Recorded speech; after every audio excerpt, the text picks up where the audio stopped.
Friends are important, nobody would dispute that, but I doubt you know how very important they are. When you were a kid, it was a lot easier. In college, you almost had to be trying not to make friends, but then you are an adult. You get busy with work, your friends get busy with work, people get married, have kids, and pretty soon being close means a text message twice a year.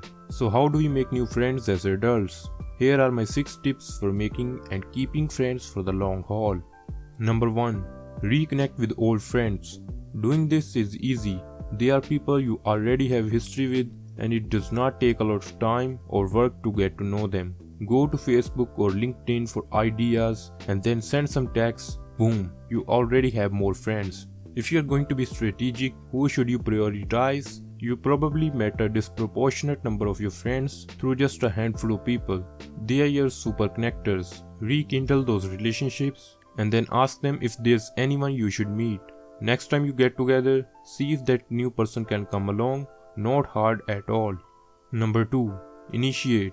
To embrace the importance of initiating, you must let go of the myth that friendship happens organically. You have to take responsibility rather than waiting passively. Science backs this up. Consider a study of older adults in the Canadian province of Manitoba. The participants who thought friendship was something that just happened based on luck tended to be less socially active and to feel lonelier when their researchers caught up with them 5 years later.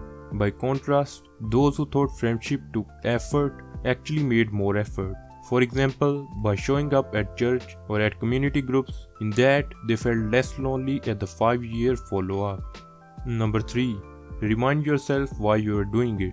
Now I know you're thinking, this all sounds so awkward, and I'm all too familiar with the anxiety that comes with approaching new people. I want you to normalize the anxiety and awkwardness. It's part of the process. Just keep your eye on the prize. A new friend, we need to remind ourselves that this is uncomfortable, this makes me feel nervous, it makes me feel insecure, and I'm still choosing to do this for me.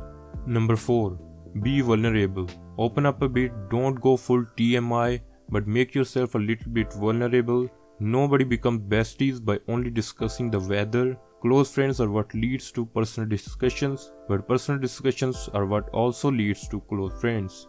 Close friends have a good if-then profile of each other. Once you have an idea of if someone was in situation X, then they would display behavior Y. That means you are really starting to understand them, and this leads to good friendships. Number 5. Find an event.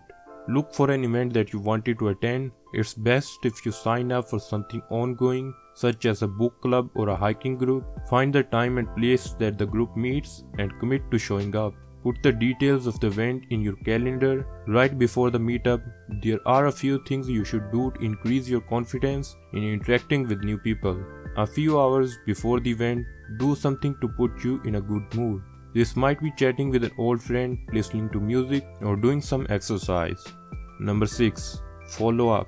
Make sure to follow up with the person you met by checking in over text or social media to see how they are doing. Then follow up again to see if they would be open to meeting up sometime. So that is it for today's video. I hope this video was helpful. If you want to watch more videos like this, then hit the subscribe button below and turn the bell notification on so that whenever I upload a new video, you will be notified instantly.